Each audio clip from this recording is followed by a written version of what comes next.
Welcome back. This is Chicken Philosophy, Carl Jung's Black Books, part 84.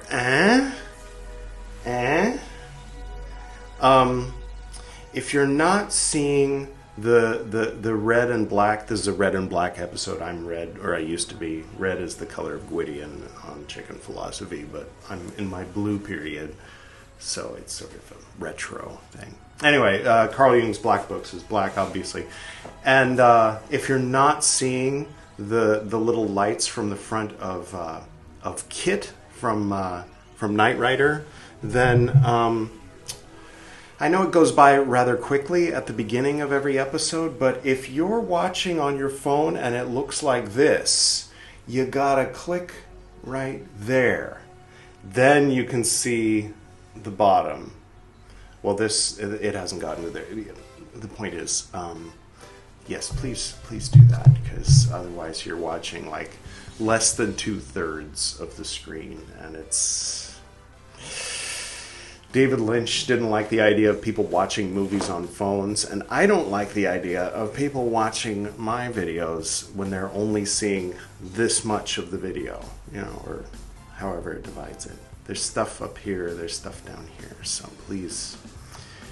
Alright, enough about that. How's everybody doing? Everybody doing well? This is episode 84, 1984, in addition to being, I think because of George Orwell, and his famous book 1984. The thing is, like, for those who are unfamiliar with 1984, I'm not putting this up here because I agree with these statements.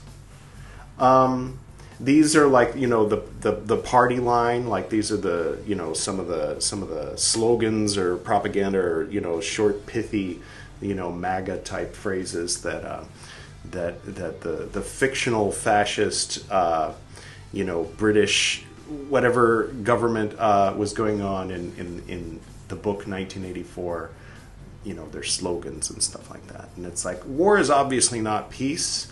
Mars is war and peace. So in that sense, Mars, the two sides of the coin of Mars are war and peace, if you want to go that route with it. But if you define peace differently and if you define war differently, then you can go places with that. So it's not purely that this is just an ironic thing that's obviously untrue. It's like food for thought, but also in the context of the book 1984. Freedom is slavery is another one that, well, maybe if you put quotes around freedom, then yeah. There's a white people have an annoying tendency to use slavery as a metaphor, when maybe they shouldn't. But aside from that, it is a word that applies more generally than just the past 500 years of American history, right? Anyway, it's food for thought. I'm not gonna go down those right now, but it's like, if freedom means like having the ability to do things, then it is a kind of slavery, or like slavery with extra steps. If you have to go clock in so that you can pay the rent, which is way too high, so that you can get a beer on Friday, and then you can, what I mean? Like, if that's freedom, is it really freedom, or is freedom being a wandering sadhu and sitting under a tree and not giving a shit if people come and hack you to pieces? That seems like real freedom to me. And anyway, cheers. Today we got some coffee. See? I can't see. Right? Yeah, I don't have my glasses on yet, so I don't know. And ignorance is strength is kind of like, in a certain context, I could see why a person might put that idea forth, but it's a harebrained idea, right? What do you mean by strength? Ignorance is bliss, maybe, but like, yeah, but it's the wrong, it's like blue pill kind of a bit of bliss. Not the same blue, Colors can be confusing because they have different meanings in different contexts. This has to do with chesed and the robe of Aaron, if you didn't know. Anyway, all right. I think that's enough. Oh, and we're listening to 1984, the album. That's where I went off track, because it's 84. I mean, I got to do a thing. Sometimes when it's 42, we do a Hitchhiker's Guide to the Galaxy thing. When it's 72, I did a Shem Fresh thing. So I'm damn well going to do an 84 thing when we get to episode 84, because not all of our series are going to get to episode 84, and Carl Jung is the longest running series on chicken philosophy, so it's going to be the first one to get to every number, and it's today the first one to get to 84. And so 1984 is the album that you're hearing right now. It's an album by Van Halen, and you know, I enjoyed Van Halen when I was younger. I kind of got over it, but it's still kind of like, oh, it takes me back, you know, a little bit. Let's change the music. So yeah, that was like, I don't remember a time. Now, I turned 5 years old on September 21st of 1983, but I don't remember a time when I thought to myself, the year is 1983. I don't recall a time of somebody saying, what year is it? And me responding 1983. I'm pretty sure my awareness of years having a number began on New Year's Day of 1984. And, you know, there was the Van Halen album, and I didn't know about the book until later, of course. But I think the emphasis, there was the movie that came out, but of course I didn't watch it, like I was 5, you know. So yeah, 1984 was the first year that seemed like a year. Does that make sense? So for me. And then when New Year's 1985 came, I think I was at the Rose Bowl. Was that 1984? I'm pretty sure it was. I mean, not the Rose Bowl, the Rose Parade. We camped out on the sidewalk and woke up for the Rose Parade. So 1985, or maybe that was 90. I'm not sure, but I don't really know. But I remember being at my dad's house in 1985 and saying, 1984 seems like the real year, which, I mean, is 5-year-old for 6-year-old, however, by then, for, you know, like 1985, that sounds weird. But now in our post Back to the Future, got your Doc Brown here, you know, world, 1985 is like, oh yeah, 1985, and a lot of people are born in 1985, and so, but yeah, I remember a time when I'm like, 1985, it just sounds weird coming out of my mouth. 1984, that sounds right to me, you know. So anyway, enough about that. Let's get to it. Let's keep moving. Let's put on the glasses for one and burn the incense, light the incense. Do I have a lighter nearby? No, I don't. I'm a little scatterbrained today. I didn't light the candle beforehand, so we'll have to deal with that. This is, of course, Yangtze, or whatever, how you pronounce that. My favorite incense of all time. Whew. There might be some incenses that I haven't smelled in a long time. Like, there was an incense called Inner Plains that was my favorite incense. My parents got it in, like, I'm guessing 1977, I don't know, something like that, at the Wizards 3, which no longer exists. And then they put it in a cupboard at a certain point. It was still half full, and then I discovered it when I was, 15 probably. And that was my favorite incense until I used it up. And then I went to the Crystal Cave, which is what Wizards 3 became, and said, do you have Inner Plains? And one of the older folks was like, that was a good blend, but unfortunately one of the main ingredients has gone extinct. What were they doing using an endangered plant in the 70s? But anyway, so yeah, no, you can never smell that again. That's quite a thing. It gives you a feeling of impermanence, right? But sometimes I flash on that smell and I remember it, but I can never smell it again. Trippy. Is it? Okay, we did the beverage, we did the incense, now all that's left is to do the reading. So, we might as well get to it, shall we? So we're reading Carl Jung. Finally feel like at home. I don't have to do any stretching of my mind to like get into some Carl Jung's black books. I don't have to be like, okay, let's see the world. Like, you know, Sufi and Vedanta are like almost identical. Like if people want to say that Hinduism and Islam are two different things and never the twain shall meet or mix, are ignoring the mystical form of each. Sufism and Vedanta, I mean, that's an oversimplification, but you have the idea of like losing yourself and plunging into God and realizing that that's your true self and always was, is at the heart, it's the goal and heart of Vedanta and Sufism, which are mystic Islam and mystic Hinduism. And the people who are like out there, like it's a cricket team or a football team or a soccer team or an American football team, you know, like waving flags at each other and which one is better and, oh, you used to be in charge and now we're in charge, so see how you like it when we treat you the way you used to treat us. In fact, we're treating you nicer than you used to treat us 500 years ago when everybody was boiling each other in oil. I mean, that wasn't unique to the Muggles. They were doing that in Europe too. It was like standard punishment for treason. And anyway, now they just lock you up or make you disappear. I don't want to get into politics, but the point is that things dissolve when you look at them deeply enough, or if you look at them at the right level. And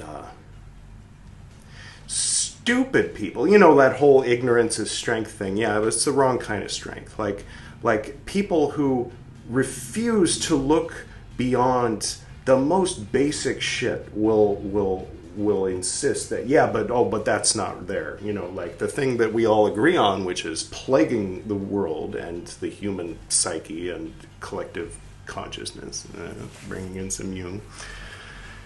That's the important thing, or the thing that we should talk about, and all that other stuff is like, well, I'll leave that to the... But what about us? I don't know. I know where I stand today. I don't know where you stand. Only you know where you stand, and where you sit, and maybe where you're in motion toward or away from. And it's good. It's good to be in motion, and it's good. Solid things are good, but when they're not real, lest the house tumble and fall, the house should be built on the foundation of Adonai. So if you're not a Zionist, I'm fucking with you. No, don't be a Zionist. But the point is, see, that's another one where you have like a beautiful, interesting language of metaphors that are useful, and then, oh, let's make it into fascism. Like, you really got to shit on everything? I mean, they did it with Christianity thousands of years ago, but anyway, I think there's good ideas. That's what we're doing here. That's what chicken philosophy is all about, is like, instead of just being like, oh, you know, like... whatever. A lot of people do a lot of things and then criticize other things for not living up to the standards that they've set for themselves, which are totally irrelevant to those other people, and whatever. A bunch of clamoring. This is my contribution to the conversation. Here it is. You ready? August 14th. 1916. Carl Jung sat down at his desk and he wrote the following words. My God, I want from myself what is right. Quote, do you really want it? End quote. Is this God talking? I'm doing the soul voice. That's the voice of Carl Jung's soul. His anima. He externalizes it as if it were a separate being. He's like, yeah, I'm Carl. That's my soul. She's a lady. We fight. Carl's weird. You know, it's a thing. Sometimes people like use that example and say, yes, this is how it is. Carl Jung discovered this, and that's the way things are. No, don't go there with it. That's psycho. That's fucking... You can try it if you want. Externalize your soul as a person of whatever gender it is that you polarize against, you know, or whatever works for you. But according to Carl, if you're a lady, then your soul voice is a boy, and it's more logical because you're a lady. And if you're a man, then your soul voice is I mean, if you're is a lady, and it's more emotional because you're a man, and very polarized, very fixed, very kind of old-fashioned, but like a big step forward from where he was talking. And what did we say it was? 1916? Yeah, kind of a big leap forward. And he's not just like taking some other philosophy other than standard, Swiss thinking in 1916 and just sticking that in, replacing it. But he's evolving and moving forward with what the cards that he was dealt at birth, right? Which included like spiritualist, weirdos in his family and stuff like that. So kind of relate. Anyway, where were we? Why do you doubt, my soul? I knew it was his soul. Why do you not help? Quote, I must preserve the right connection with the powerful of this world. End quote. His soul's a sellout, perhaps. No, I think she's talking about Abraxas and friends or whatever. What is... Oh, yeah, it was a false end quote. And he did cross it out, and it is subtle, and maybe he was doing it in the past and I didn't notice it. Okay, so this is what the soul said. I must preserve the right connection with the powerful of this world. What is all right with you has been wrong for them, equally right and wrong on both sides. End quote. Charlottesville. There were good people on both sides. I'm kidding, obviously. The majority of the bad people were the ones with the tiki torches chanting, "You will not replace us." Not many good people over there. Like, maybe, they love their dog. Like, you could point to, individual, good things about maybe individuals that were marching. But, yeah, they're the fucking bad guys, if you were wondering, if you're confused about this sort of thing. Sorry, continuing. So tell me, what terrible burden will be loaded on me again? Quote, Carl, you need to work on your point of attraction. If you ask your soul to load shit on you, we've talked about this before. If you ask the ghosts to, drink your blood, they will. If you ask them to, stand around the edge of your house and protect your house from the bad ghosts, they'll do that too. They're dumb. Ignorance is strength. What? No, none of that. Some of that. What? Quote, that was what was too little for you, which was too much for others. End quote. Do you deceive me? Bracket parentheses, quote, and bracket parentheses, nice catch, Sonu. I've been very hard on you, Sonu. I think it was just my eyes the whole time. You were crossing out those quotes, weren't you? Those end quotes that weren't supposed to be there. You were just being loyal to them. I owe you a huge apology, Sonu. You did great work here. No, why should I? I must flourish with you. Bracket parentheses, end quote, and bracket parentheses. They didn't put any quote at the beginning or at the end of the soul there. It makes me wonder, was he... Yeah, no, okay. Maybe he's... The barriers are starting to come down between micro and macro, or little Carl and soul Carl, or something. I don't know. Maybe he'll put on a dress one day and surprise us all. We'll see. I doubt it, though. I think I would have heard about that. Do I proceed wrongly? I will listen to you. I want to allocate right and wrong correctly. I'll listen, but speak to me. Oh, here's a mind blower. They say, there's no good and evil, only thinking makes it so. Is there correct and incorrect? Maybe 2 plus 2 does equal 5. That's a 1984 reference. Not just a TNG reference. If you caught it as a TNG reference, you're as old as I am. But if you're slightly literate, I'm not being mean, or not intending to, but then you would have known it was a 1984 reference. That was repurposed for TNG. Kind of, right? There are 4 lights. Remember? No? Never mind. I'm just talking to myself. Quote, so his soul's going to tell him what's correct and incorrect about what's right and wrong. Here we go. Quote, so listen then. Much is loaded on you, and much is still expected from you, for the living and the dead. Strange things are yet to be fulfilled. Do not resist.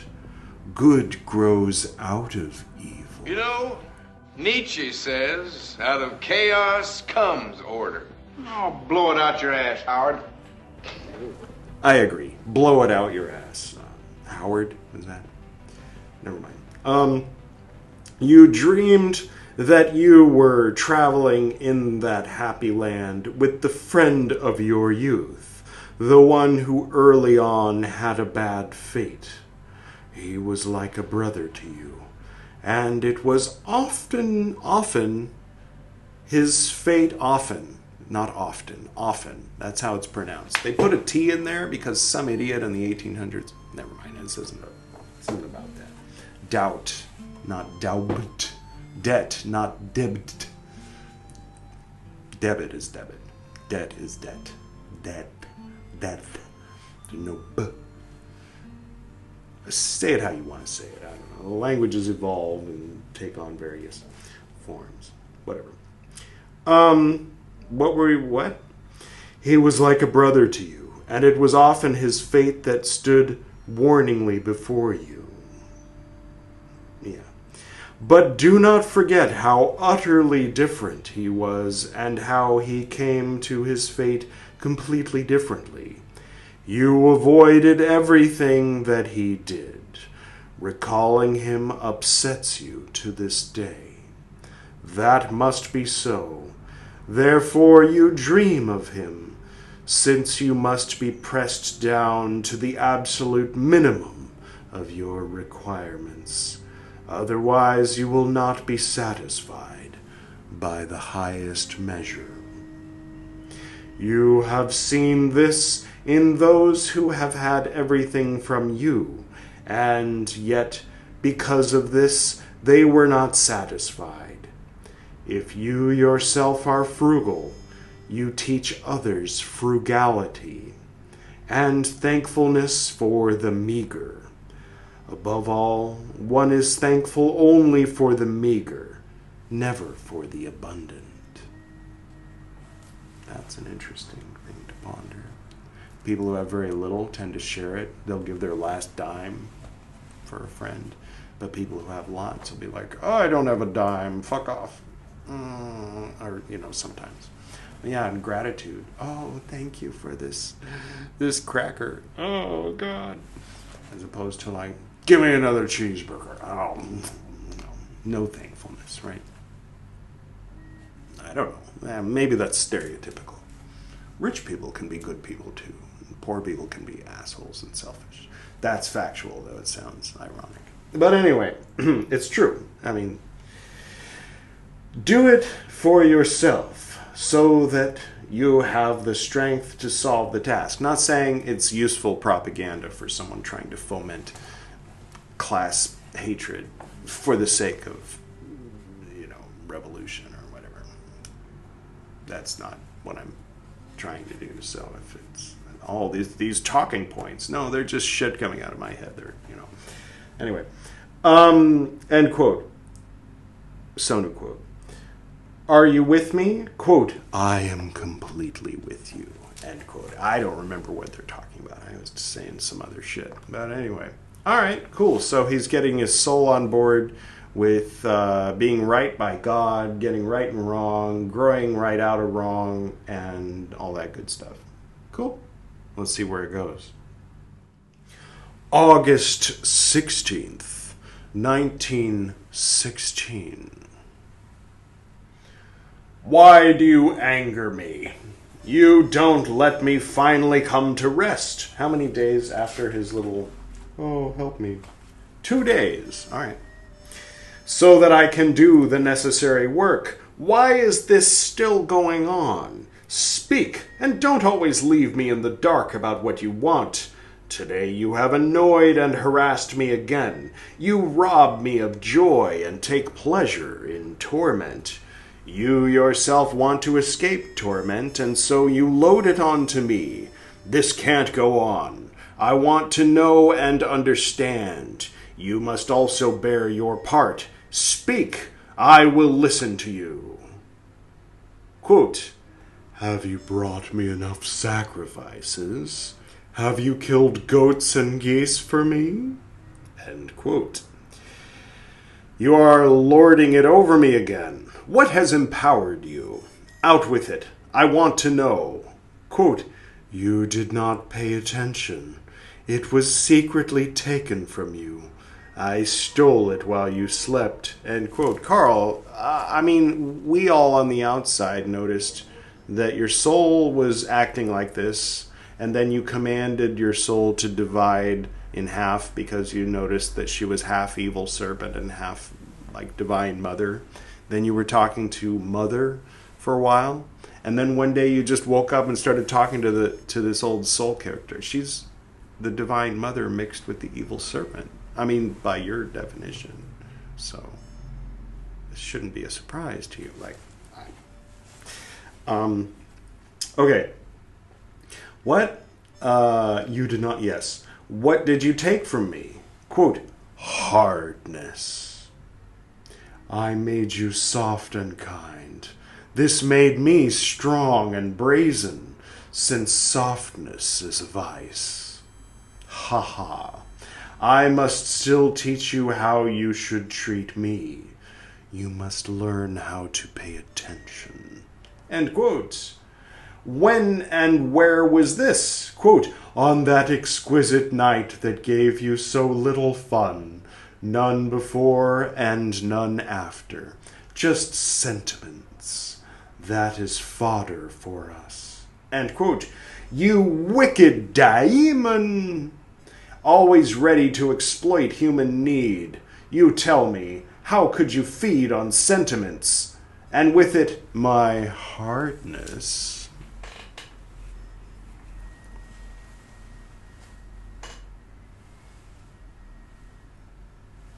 Quote, you are not wicked and selfish enough. What a shame that I must surrender the secret to you.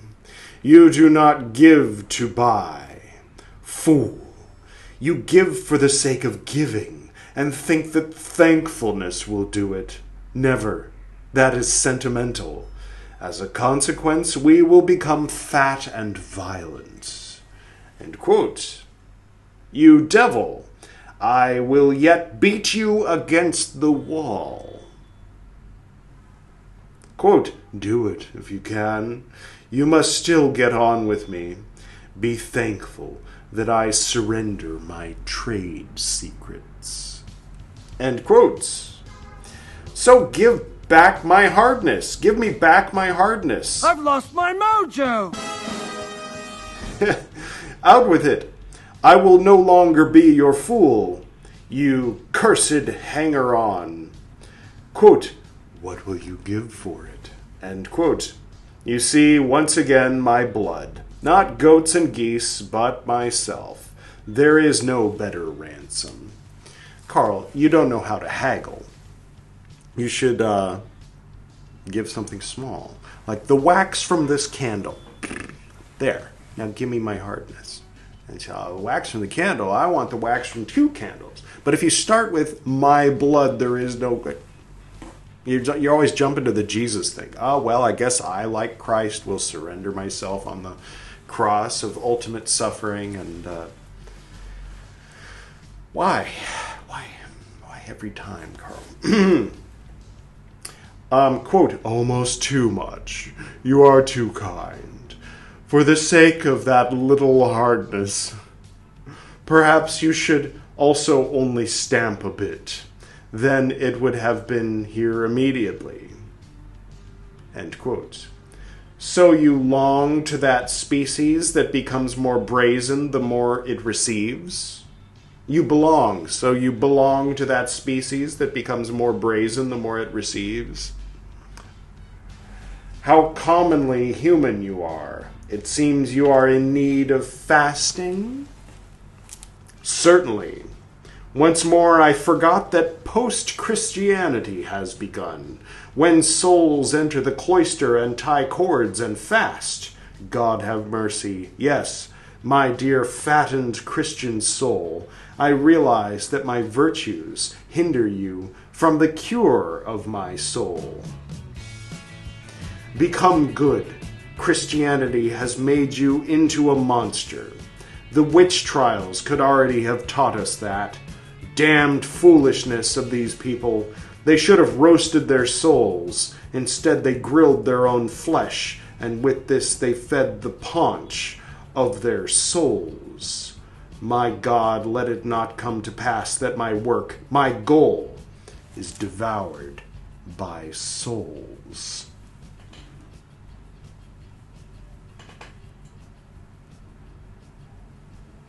All right.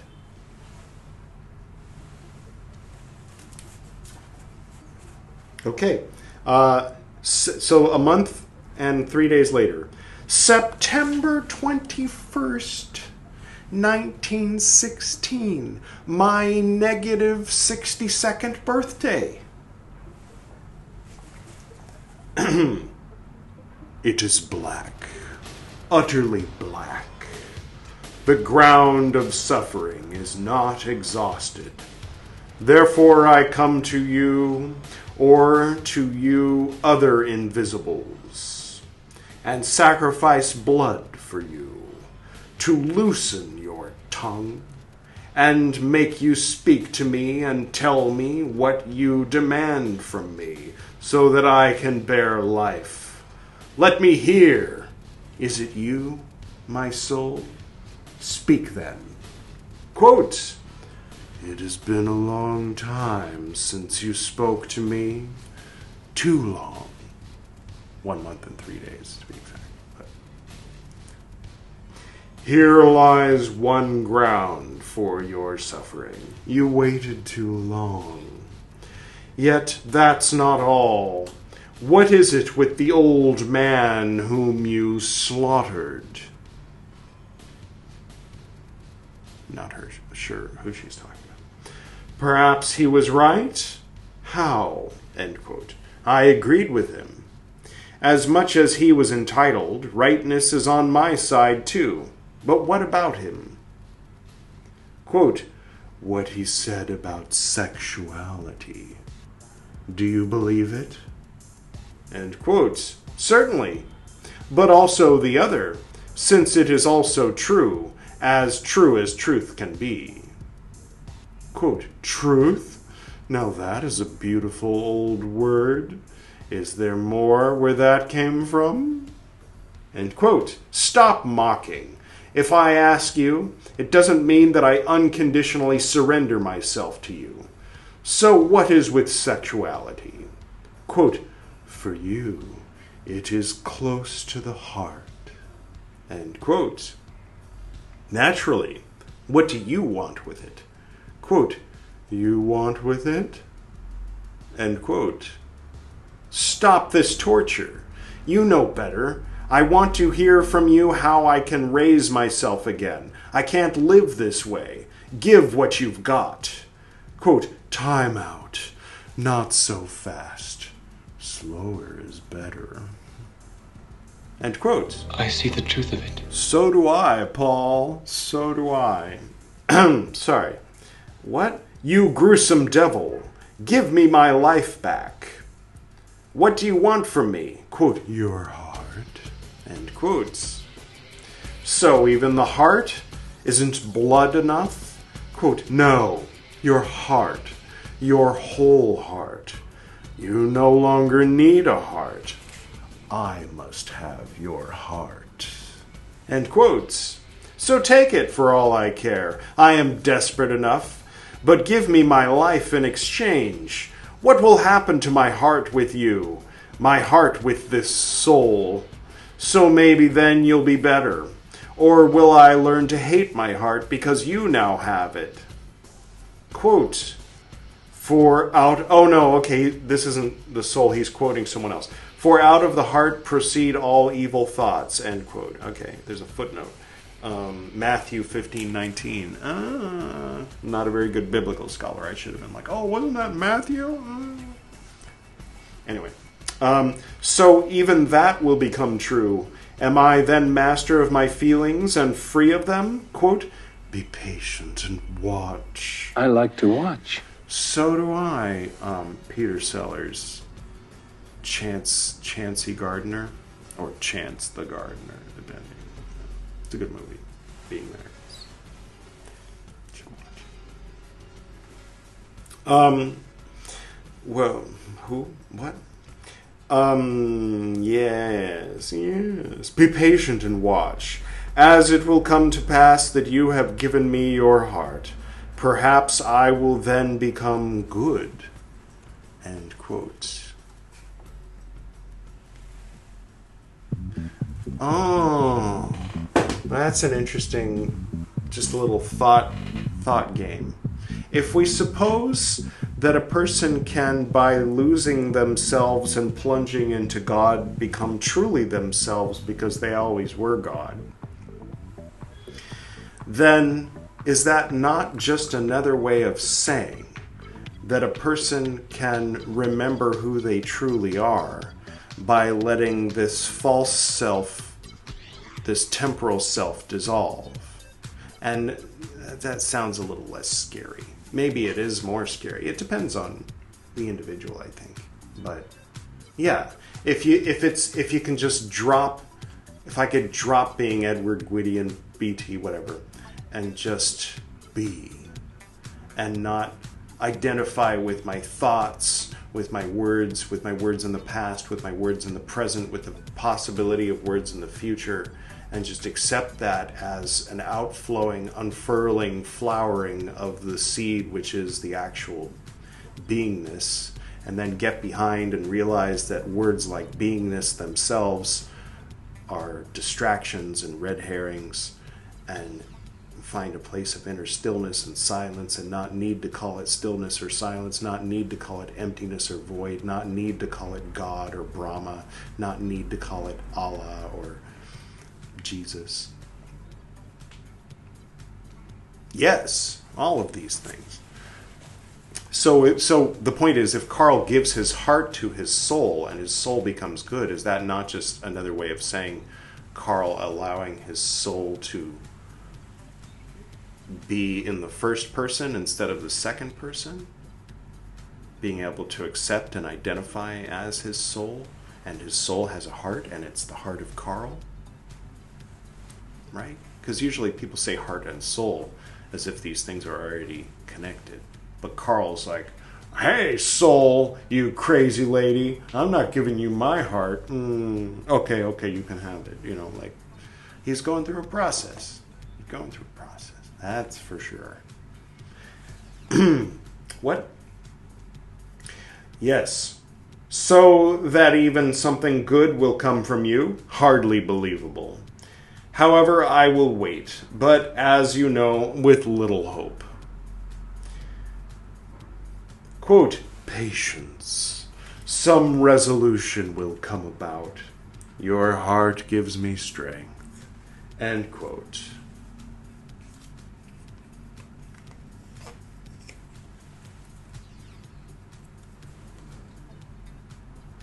Yeah, you already knew. You tapped the screen and saw that we aren't 2 minutes away from the end of the episode.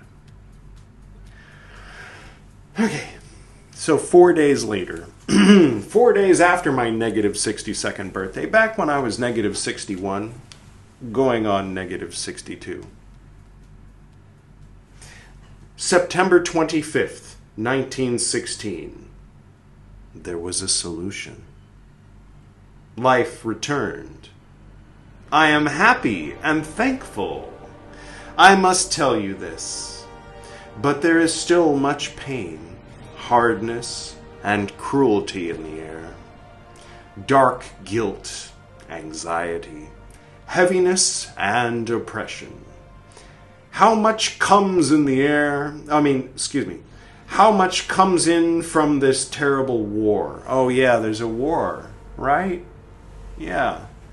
World War I think they called it. I mean, at the time they called it the Great War, because they weren't numbering them yet. Anyway. Does the stench of blood also weigh on my air? Must I have my share in this? I hear you, Carl. I gave you my heart, my soul. Speak to me. Quote, how many lights do you want to have? 3 or 7? 3 is the heartfelt and modest. 7 is the general and encompassing.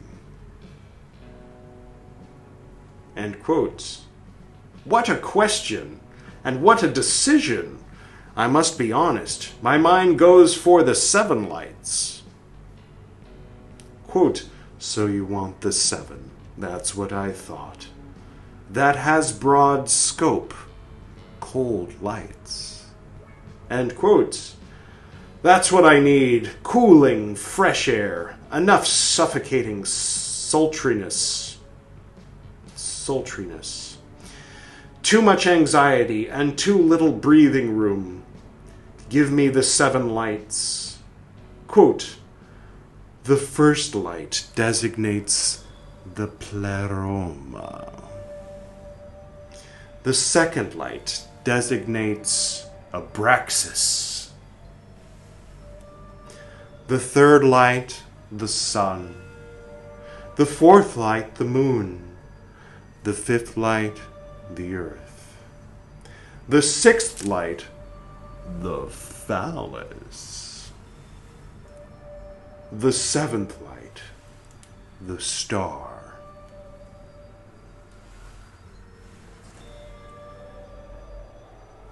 Why are the bird, the heavenly mother, and heaven missing? They are enclosed in the star.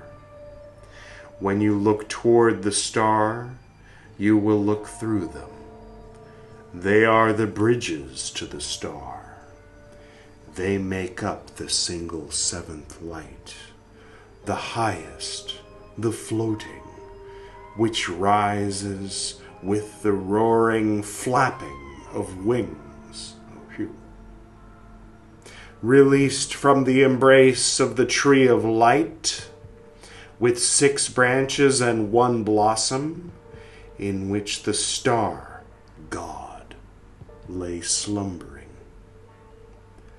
The 6 lights are singular and form the multiplicity. The 1 light is 1 and forms the unity. It is the blossoming crown of the tree, the holy egg, the seed of the world, endowed with wings so it can reach its place. The one gives rise to the many again and again, and the many entails the one. End quote. Yet tell me, what is the threefold that I spurned?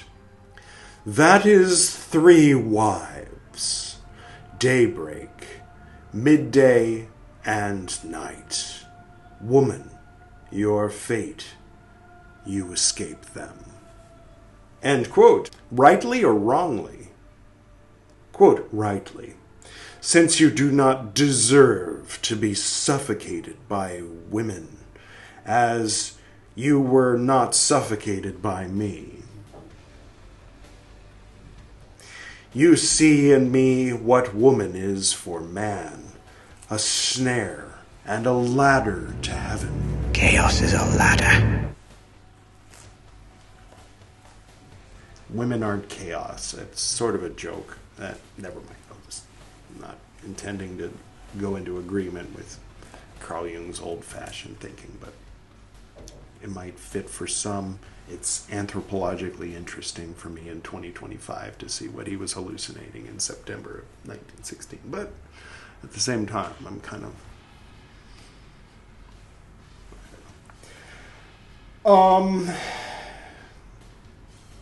What woman is otherwise, she will show, and it will be shown. A deep chasm is fixed between man and woman. I am this chasm. He who does not see this chasm is estranged from himself. He who has me, see, it's the sort of thing, fucking Jordan Peterson might quote, like, arguing against the existence of trans people or whatever. Yes. Sorry. What?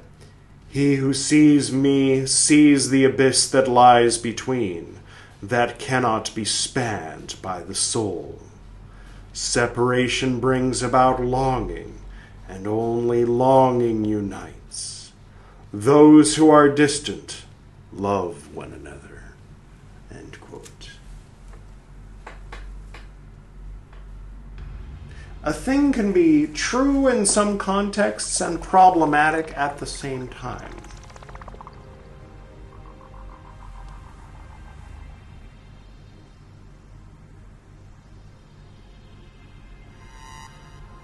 I mean, people become interested in things they're unfamiliar with, right?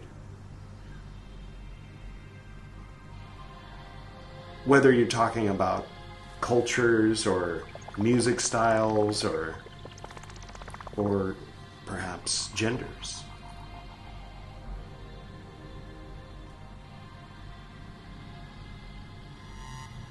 There was this philosophy channel or whatever. I don't know. Sometimes I try to ignore what other people are saying most of the time, but this one channel was complaining about this other channel and saying, why talk about philosophy if it's not going to be grounded in some kind of a real world, i.e. political, position, agenda, or goal or something? And I'm like, why is that a question?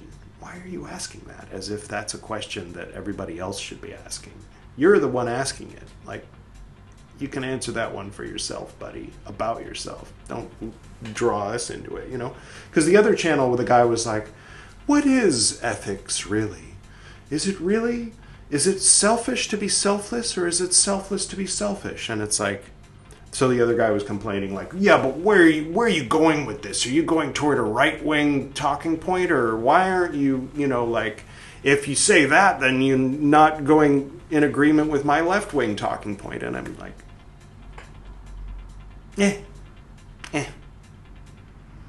So, I think that one should be free to explore ideas and thoughts without needing to make them fit into an agenda or a script that's pre-existing. One should not think that it's bad or immoral or unethical to think and consider ideas without needing them to fit into a particular way of thinking.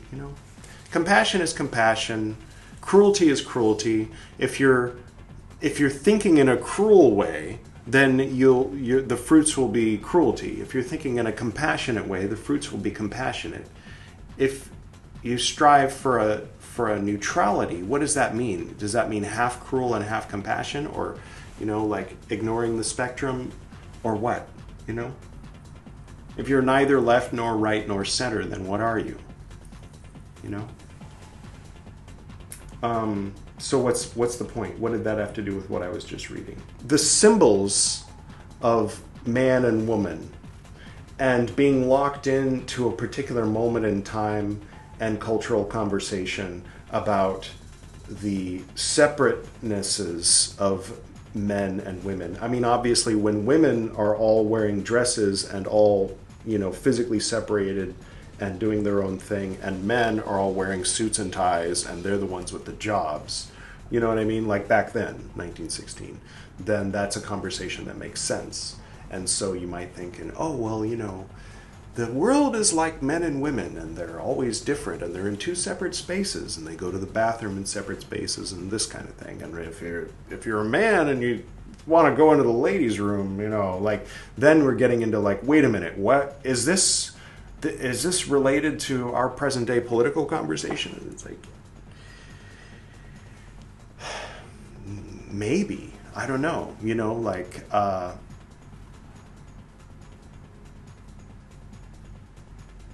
yeah, I don't know. Don't know. All right, continuing. Does that mean solitude, estrangement, cloisters? Yeah, men only areas, women only areas. No hanky-panky business, right? Quote, no. It means the possibility of being together, closeness, and remotest peaks. It means joy, since you suffer all suffering for and with your soul. End quote. Who are you? Quote, I am your soul. End quote. Never trust a voice on a Ouija board that claims to be your soul. I don't think he's using a Ouija board, but regardless, a metaphorical, figurative Ouija board. A voice in your head. Unless you want to play black books for a while. Quote, I have your heart. That's how I feel with you. That doesn't fit with our 1984 theme. That's more of a 1990 thing, but good song. This is the dawning of our love. I was going to say our love like the song. Is that how the song goes? Is that the words? And I decided mid-word to change it to Allah just to be obnoxious. And I have your heart. That's how I feel with you. I am united with you. End quote. Then you are the woman, the companion of myself, my soul, as one says, whom I have always searched for, whom I have never found among human women. Have you begged off the demons? Have you become a Christian, you heathen monster? What are you talking about, Carl? No, it's okay. It's your diary. You can say what you want. It's my party, and I'll cry if I want to. Quote, I follow after you, always older and younger than you. End quote. As someone young, do you already sense the end and what has turned round again? Quote, no. I sound out what is further, greatly vastness of what exists. That's what it says. I call it the Christianity of the soul, the abstinence and chastity of the soul, the humanity of men. I carry with me all the highest, cross out highest, greatest suffering, and all the highest joy. The measurable and the measured alone belong to men, not the reverse. As the devils always want to teach you, give me your fidelity and I will help you. You know that I can bring about much. I give you power and keep disturbances far from you. That way you will rise up to what is further. Bracket parentheses, end quote, end bracket parentheses. Nice catch, Sonu.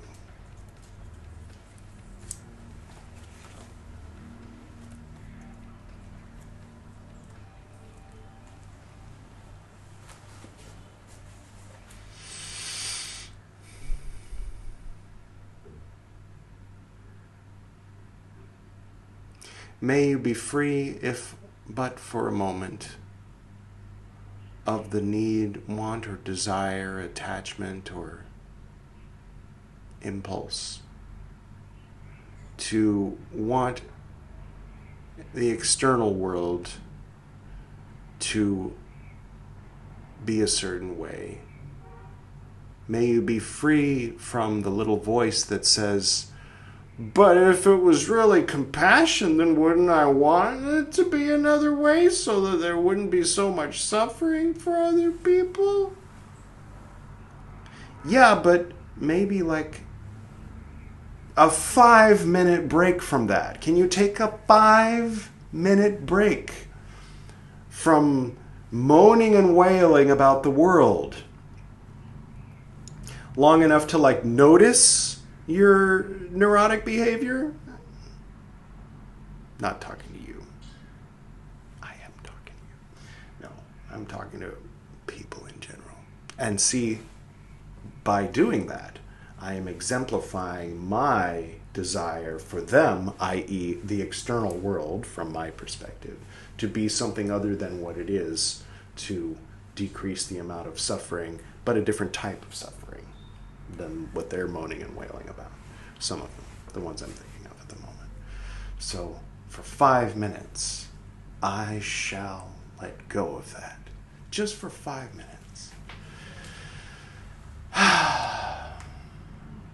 Maybe 10. maybe the rest of my life. And what you do is your own business. Doesn't concern me. Hope you're happy, hope you're at peace. If you don't want to be happy and at peace right now, that's okay. If it's hard to get to happiness and peace right now, I feel for you. And I hope that the struggle to get there isn't too difficult, doesn't last too long. I hope you have a good night's sleep tonight. I don't know, so they turned on some big motor, so I'm talking loudly now, so that you can hear me. I hope you get plenty of rest and drink enough water. Coca-Cola and coffee do not count as water. I hope that you don't have too much sugar in your diet. You'll feel better if you can decrease that. You'll think better. All right, that's enough out of me for today. This has been Carl Jung's Black Books, part 1984. No, part 84. AKA 1016. And if you're wondering, what about... Did we skip 1015? Was 1015 Buddhist books? No. 1015 was not Buddhist books. 1015 was Gwydion's Astral Podcast. An episode from 8 years ago, but remixed yesterday. So that'll be the end screen. Be sure to click it. And I'll see you when you get there, because it's me, Gwydion, on my podcast. Until then.